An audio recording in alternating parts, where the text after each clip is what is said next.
Musical हट gap दे दीजिए मुझे, थोड़ा जगह बना दीजिए।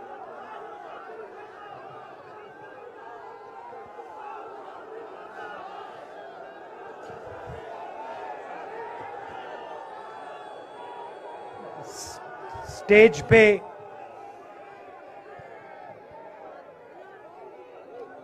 वरिष्ठ नेता, कांग्रेस पार्टी के वरिष्ठ नेता, विपक्षी दल के वरिष्ठ नेता,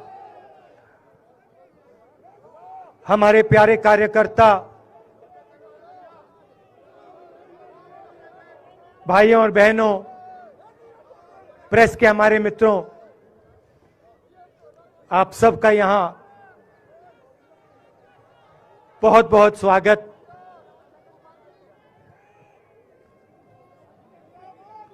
आप आज यहां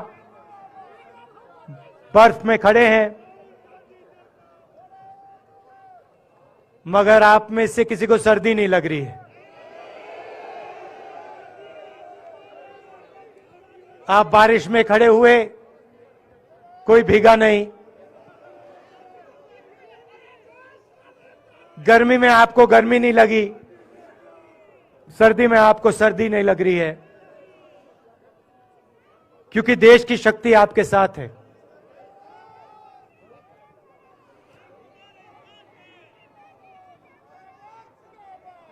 प्रियंका की बात मैं सुन रहा था।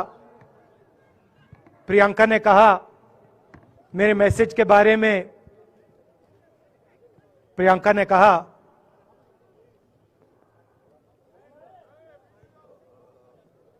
नॉर्मली होता नहीं है, मगर मेरे आंख में आंसू आए।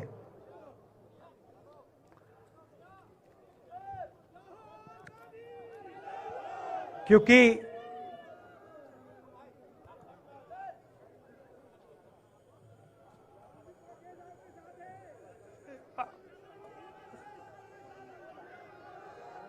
मैं कन्याकुमारी से चला, शुरुआत की और पूरे देश में हम पैदल चले। मैं सच बताऊं, आपको अजीब लगेगा, मगर मैं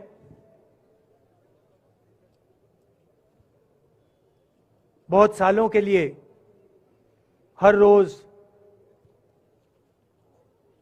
8-10 किलोमीटर दौड़ता हूं। तो मैंने सोचा था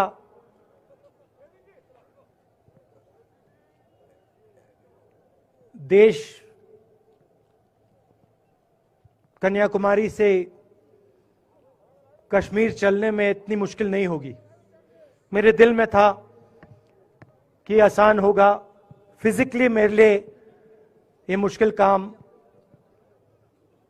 मैंने सोचा था मुश्किल काम नहीं होगा। शायद मैं काफी वर्जिश करता हूं, थोड़ा सा अहंकार आ गया, जैसे आ जाता है।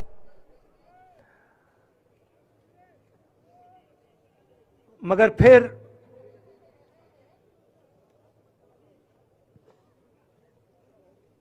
बात बदल गई। जब मैं छोटा था,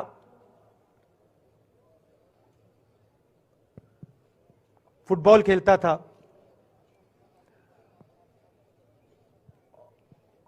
और कॉलेज में जब मैं फुटबॉल खेल रहा था, एक बार मुझे बहुत जोरों से घुटने में इंजरी हुई थी।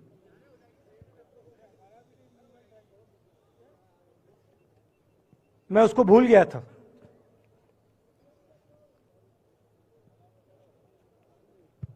घुटने में दर्द नहीं होता था, भूल गया था उसको, दर्द गायब हो गया था। मगर कन्याकुमारी से 5-7 दिन बाद घुटने में प्रॉब्लम आई, और जबरदस्त प्रॉब्लम आई। पूरा अहंकार उतर गया और मैं सोचने लगा क्या मैं ये जो 3,500 किलोमीटर हैं, क्या मैं इनको चल पाऊंगा या नहीं। तो जो मैंने सोचा था आसान काम होगा, वो काफी मुश्किल हो गया। मगर फिर मैंने किसी ना किसी तरीके से ये काम पूरा कर दिया। बहुत कुछ सीखने को मिला, बहुत कुछ सीखने को मिला। मैं आपको बोलूं तो दर्द सहना पड़ा काफी, मगर सह लिया।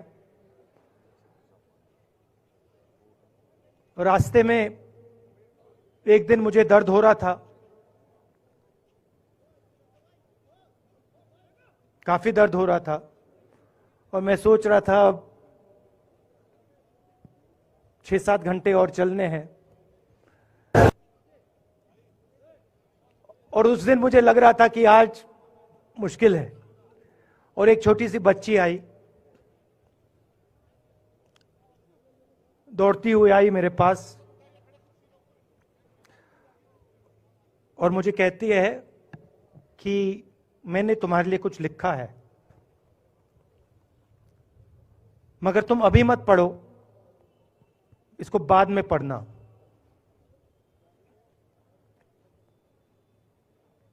और फिर वो मुझे गले लग के भाग गई। फिर मैंने सोचा अब पढ़ता हूं क्या लिखा है।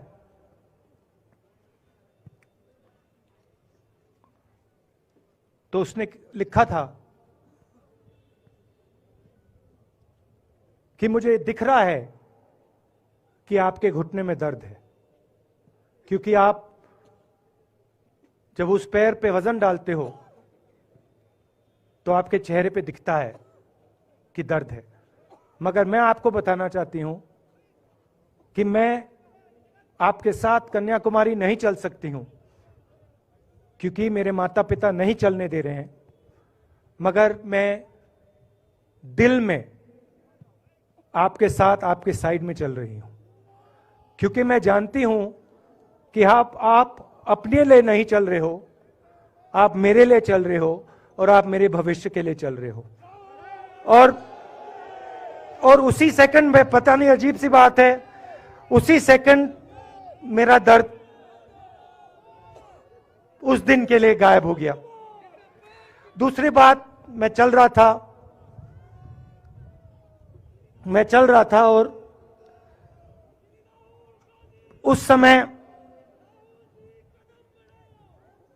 उसी समय वहां पे थोड़ी सर्दी बढ़ रही थी। सुबह का समय था और 4 बच्चे आए।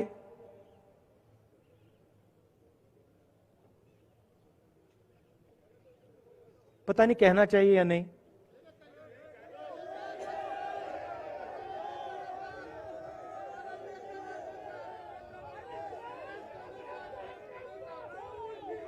तो कह देता हूं, छोटे से बच्चे थे, भिखारी थे, भीख मांगते थे, और मेरे पास आए।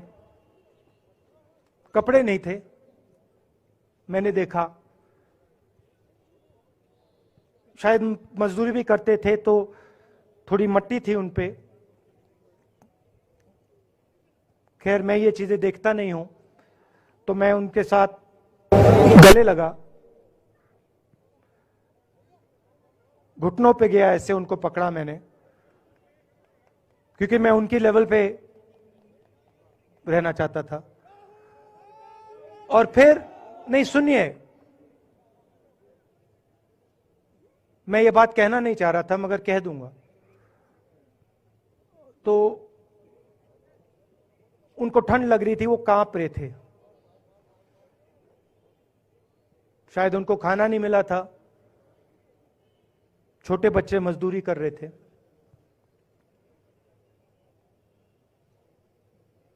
तो मैंने सोचा कि अब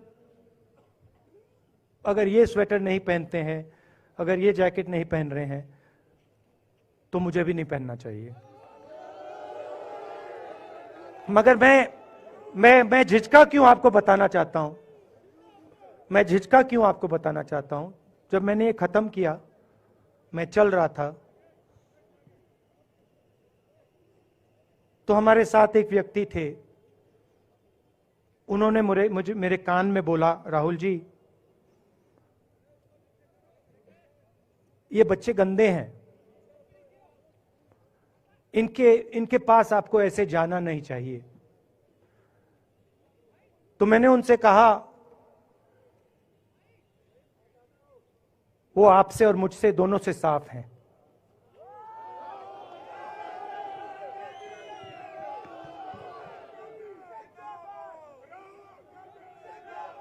तो देश में कभी कभी यह विचारधारा दिखाई दे जाती है। दूसरी बात आपको बता देता हूं, शायद लोगों को अच्छी ना लगे। जब मैं चल रहा था, आपने देखा होगा कि बहुत सारी महिलाएं रो रही थी। आपने देखा? आपको मालूम है क्यों रो रही थी? नहीं, उसमें से बहुत सारी महिलाएं इमोशनल थी, मुझसे मिलकर रो रही थी, मगर उसमें बहुत सारी ऐसी भी महिलाएं थी जिन्होंने मुझे बोला कि उनके साथ बलात्कार हुआ है, उनको किसी ने मोलेस्ट किया है, उनके किसी रिश्तेदार ने उनको मोलेस्ट किया है।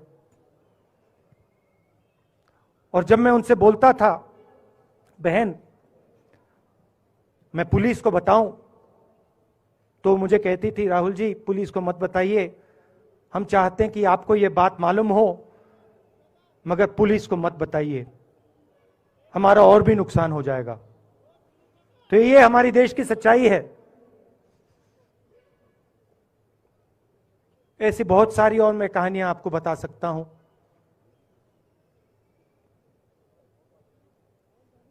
तो फिर मैं कश्मीर की ओर आ रहा था और मैं सोच रहा था कि इसी रास्ते पे मैं नीचे से ऊपर जा रहा हूं। मैं सोच रहा था कि इसी रास्ते से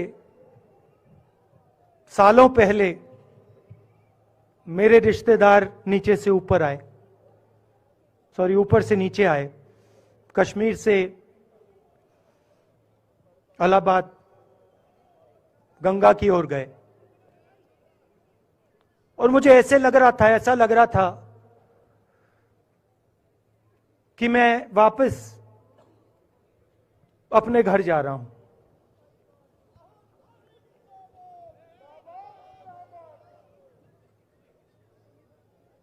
घर मेरे लिए, जब से मैं छोटा था, मैं सरकारी घरों में रहा हूं, मेरा अपना घर नहीं है। तो मेरे लिए घर, जिसको जो स्ट्रक्चर होता है, उसको मैंने कभी घर नहीं माना। वो मेरे लिए, मैं कहीं भी रह लूं, वो एक इमारत होती है, वो घर नहीं होता है। घर मेरे लिए एक सोच है, एक जीने का तरीका है, एक सोचने का तरीका है।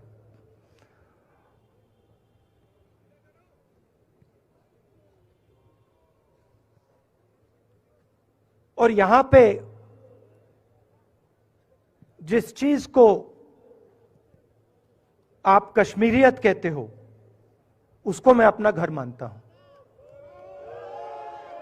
अब ये कश्मीरियत है क्या? ये जो शिव जी की सोच है एक तरफ, और थोड़ी सी गहराई में जाएंगे तो उसको शून्यता कहा जा सकता है। अपने आप पर, अपने अहंकार पर, अपने विचारों पर आक्रमण करना। और दूसरी तरफ इस्लाम में, जिसको शून्यता यहां कहा जाता है, वहां फना कहा जाता है। सोच वही है। इस्लाम में फना का मतलब अपने ऊपर आक्रमण, अपनी सोच पर आक्रमण,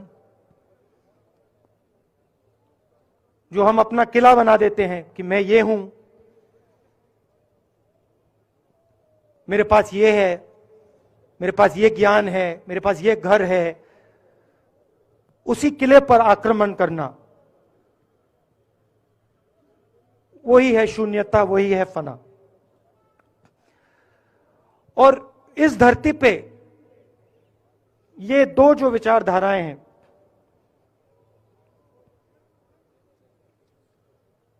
इनका एक बहुत गहरा रिश्ता है और ये सालों से रिश्ता है, जिसको हम कश्मीरियत कहते हैं। यही सोच बाकी स्टेट्स में भी है। गांधी जी वैष्णव जनतों की बात करते थे, जिसको हम यहां शून्यता, फना कहते हैं, उसको गुजरात में वैष्णव जनतो कहा जाता है। असम में शंकर देव जी ने भी यही बात कही। कर्नाटक से हमारे यहां जो लोग आए हैं, वहां बसवा जी ने यह बात कही। केरल में नारायण गुरु ने ये बात की। महाराष्ट्र ने ज्योतिबा फुले जी ने यह बात की। और यहां इसको हम कश्मीरियत कहते हैं। लोगों को जोड़ना और दूसरों पर आक्रमण नहीं करना, अपने आप पर आक्रमण करना, अपनी कमी देखना।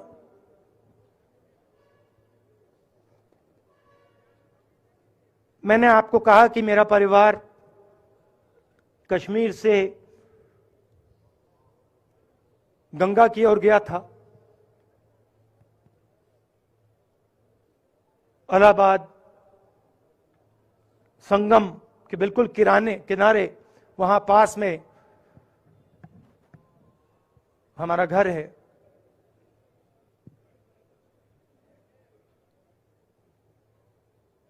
तो जब यहां से वो वहां गए, उन्होंने कश्मीरियत की जो सोच थी उसको गंगा में डाला था।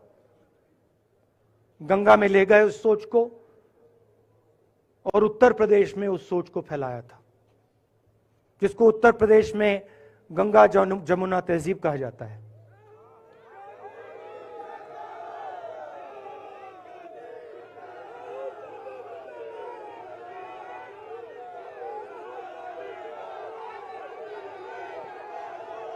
तो उन्होंने, मेरे परिवार ने छोटा सा काम, कोई बड़ा काम नहीं किया।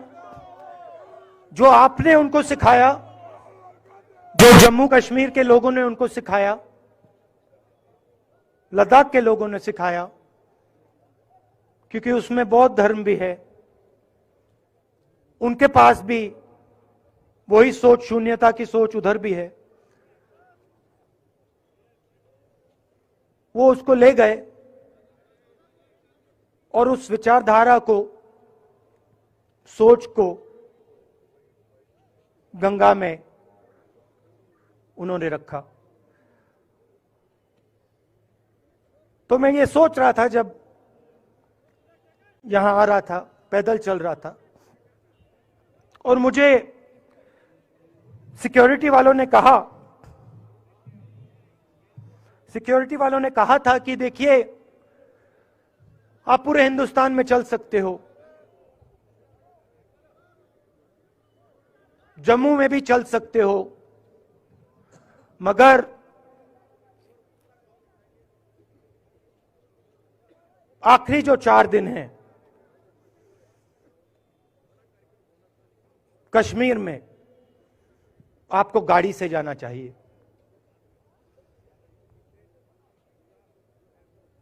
वेणुगोपाल जी ने मुझे कहा पहले, और जो ऑर्गेनाइज कर रहे थे उन्होंने कहा। 3-4 दिन पहले एडमिनिस्ट्रेशन ने कहा कि देखिए, शायद डराने के लिए कि देखिए अगर आप पैदल चलेंगे तो आपके ऊपर ग्रेनेड फेंका जाएगा। तो मैंने सोचा,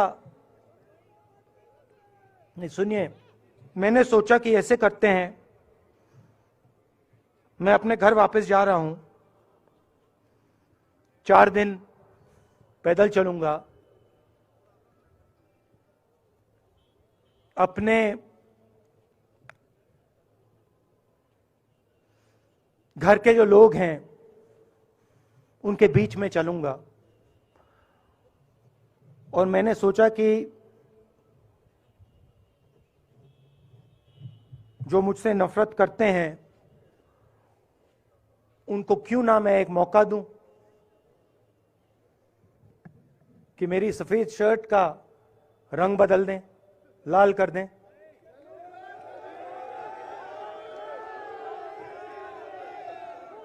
क्योंकि मेरे परिवार ने मुझे सिखाया है, गांधी जी ने मुझे सिखाया है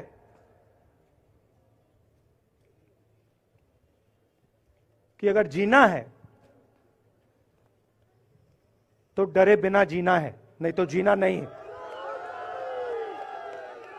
तो मैंने मौका दिया, मैंने कहा मैं 4 दिन चलूंगा, बदल दो टी शर्ट का रंग, लाल कर दो, देखी जाएगी। मगर जो मैंने सोचा था वही हुआ। जम्मू कश्मीर के लोगों ने मुझे हैंड ग्रेनेड नहीं दिया, अपने दिल खोलकर प्यार दिया, गले लगे।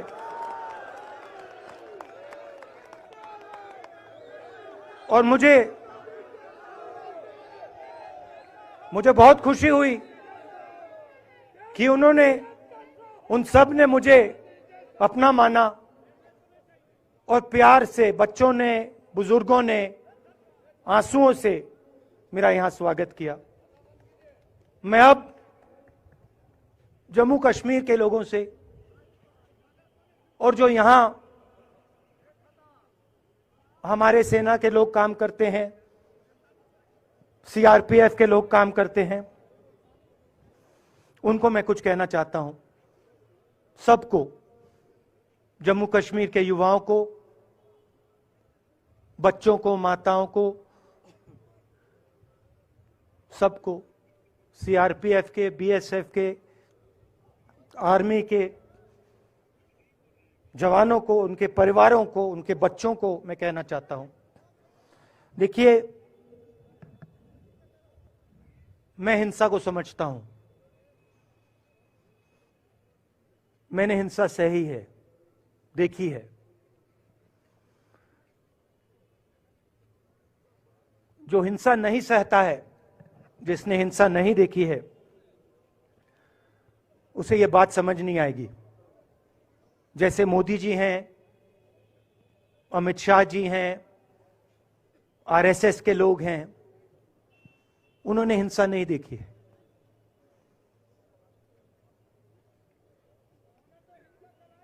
डरते हैं, नहीं डरते हैं, देखिए डरते हैं। यहां पे हम 4 दिन पैदल चले, मैं आपको गारंटी देके कह सकता हूं कि बीजेपी का कोई नेता ऐसे नहीं चल सकता है। और इसलिए नहीं क्योंकि जम्मू कश्मीर के लोग, इसलिए नहीं क्योंकि जम्मू कश्मीर के लोग उनको चलने नहीं देंगे, इसलिए क्योंकि वो डरते हैं। खैर, मैं अपने जम्मू कश्मीर के लोगों को, युवाओं को, बुजुर्गों को और आर्मी के लोगों को, सीआरपीएफ, बीएसएफ लोगों को थोड़ा सा बताना चाहता हूं। देखिए, मैं जब 14 साल का था, स्कूल में था, सुबह ज्योग्राफी की क्लास में था, मैं पढ़ रहा था, सामने बैठा था और मेरी एक टीचर आई, अंदर आई और उसने कहा राहुल तुम्हें प्रिंसिपल बुला रहा है। मैं बदमाश था, बहुत बदमाश था जब छोटा था। बहन से पूछ सकते हो क्या क्या करता था मैं, अभी भी करता हूं।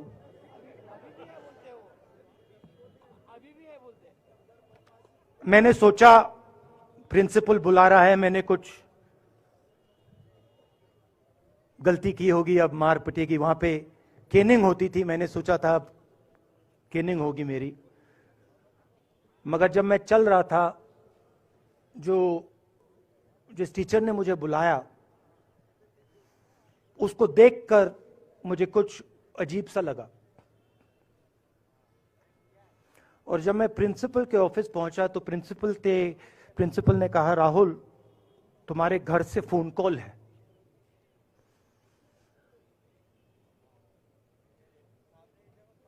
और जब मैंने उसके शब्द सुने मुझे पता लग गया कुछ गलत हो गया है। मेरे पैर कांपे और मैंने जैसे फोन अपने कान पे लगाया तो मेरे मां के साथ एक औरत काम करती है, वो चिल्ला रही थी राहुल दादी को गोली मार दी, दादी को गोली मार दी, दादी को गोली मार दी। 14 साल का था।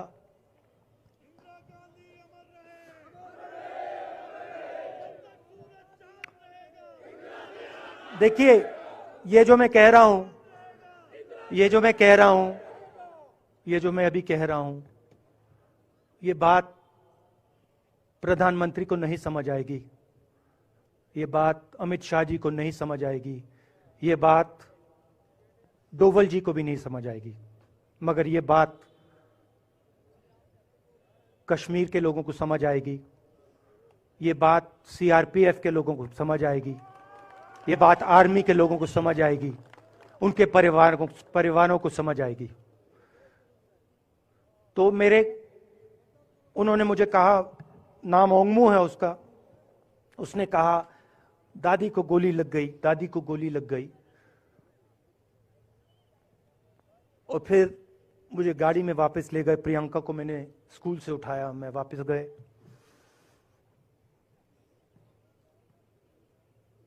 और फिर मैंने वो जगह देखी जहां मेरी दादी का खून था।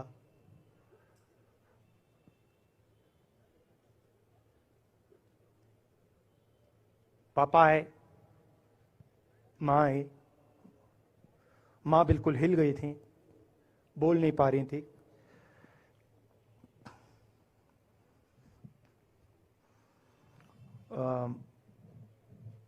हाँ,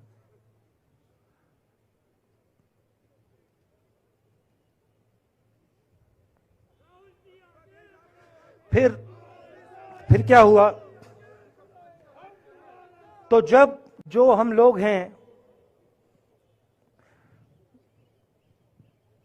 जिन्होंने हिंसा देखी है,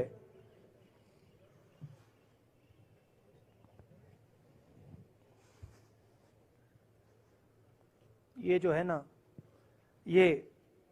इसको हम बिल्कुल दूसरी तरीके से देखते हैं। ये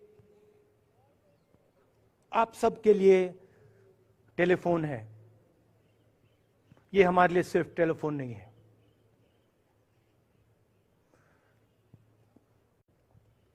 उसके बाद 6-7 साल बाद मैं अमेरिका में था और फिर से टेलीफोन आया।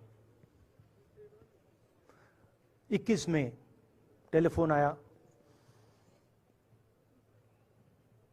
जैसे बहुत सारे, जैसे जो पुलवामा में हमारे सैनिक मरे थे, उनके घर टेलीफोन आया होगा। हजारों कश्मीरी लोगों के घर टेलीफोन आया होगा। सेना के परिवारों को टेलीफोन आया होगा। वैसा ही टेलीफोन आया। पिता के एक दोस्त थे, उन्होंने मुझे फोन किया और कहा राहुल बुरी खबर है। मैंने उनसे कहा मैं जानता हूं, पापा मर गए। कहते हैं हाँ। मैंने कहा धन्यवाद, फोन रख दिया। तो मेरा कहना है जो हिंसा करवाता है, जैसे मोदी जी हैं, अमित शाह जी हैं, अजीत डोवल जी हैं, आरएसएस के लोग हैं, वो इस बात को समझ नहीं सकते हैं, वो दर्द को समझ नहीं सकते हैं। हम समझ सकते हैं। पुलवामा के जो सैनिक थे, उनके बच्चों के दिल में क्या हुआ मैं जानता हूं। मेरे दिल में वही हुआ है जो यहां पे कश्मीर में लोग मरते हैं, उनके दिल में क्या होता है। जब फोन कॉल आता है क्या लगता है, वो मैं समझता हूं, मेरी बहन समझती है। तो कल किसी जर्नलिस्ट ने मुझसे पूछा यात्रा का क्या लक्ष्य है।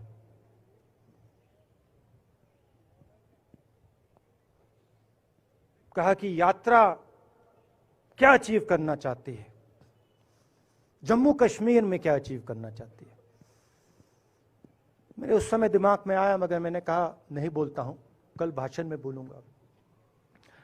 यात्रा का लक्ष्य है कि ये जो फोन कॉल हैं, चाहे ये आर्मी के हों, चाहे सीआरपीएफ के हों, चाहे ये कश्मीर के लोगों के हो, ये फोन कॉल बंद हो जाए।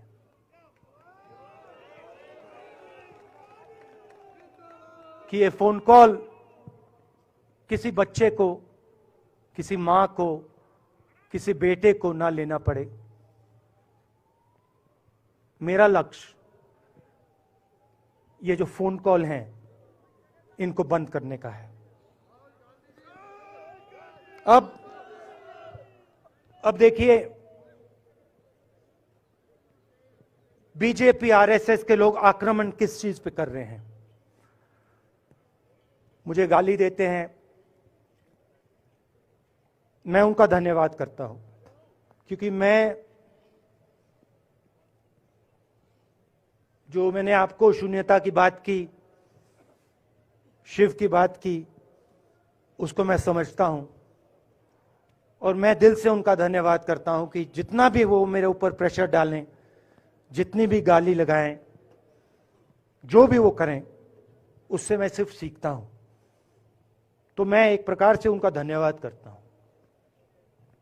मगर जो मैंने आपको बात बोली पहले, चाहे वो कश्मीरियत है, चाहे वो वैष्णव जंतो है, चाहे वो शंकर देव जी हैं, बसवा हैं, नारायण गुरु हैं, तिरुवल्लुवर हैं जो तमिलनाडु के बड़े पोएट हैं, फूले जी हैं, और जो कश्मीरियत हैं, ये इस विचारधारा पे आक्रमण कर रहे हैं। और ये जो विचारधाराएं हैं, ये इस देश की नींव है, इस देश की फाउंडेशन है। और आपने जो किया, जो यात्रियों ने किया, हम सब ने किया, इस विचारधारा की रक्षा के लिए किया है। मैंने ये काम अपने लिए नहीं किया, मैं ऐसा काम अपने लिए कभी कर ही नहीं सकता हूं। मैंने ये काम हमारे कांग्रेसी मित्रों को ये अच्छा ना लगे, मगर मैंने ये काम कांग्रेस पार्टी के लिए भी नहीं किया है। मैंने ये काम, और हम सब ने ये काम हिंदुस्तान की जनता के लिए किया है। और हमारी कोशिश है कि जो विचारधारा इस देश की नींव को तोड़ने की कोशिश कर रही है, जो विचारधारा इस देश की नींव को तोड़ने की कोशिश कर रही है, उसके खिलाफ हम खड़े हों,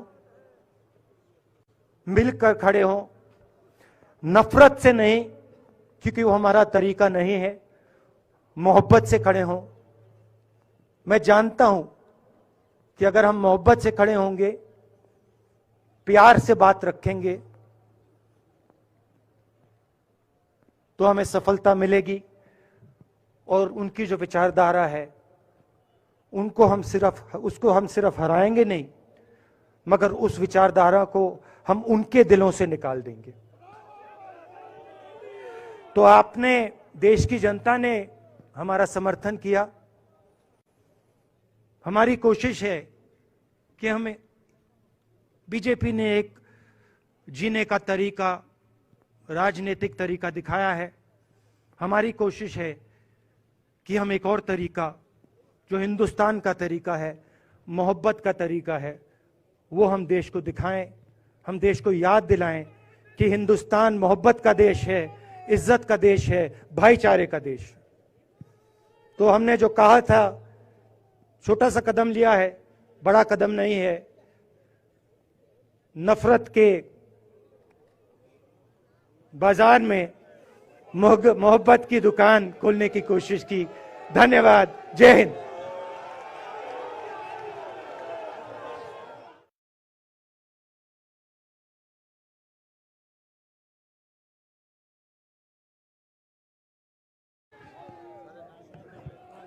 हम राहुल गांधी जी को, उनके सारे नेशनल ये जो पदयात्री थे, और यहाँ पर आज के मौके पर जो हमारे मेहमान दूसरी पार्टियों से आए थे, उनके लीडरान आए थे, CWC के मेंबरान थे, member parliament, chief ministers, PCC presidents, और जो भी यहाँ आज मौजूद थे, उन सबको शुक्रिया करते हैं और अभी फंक्शन को समापन करते हैं।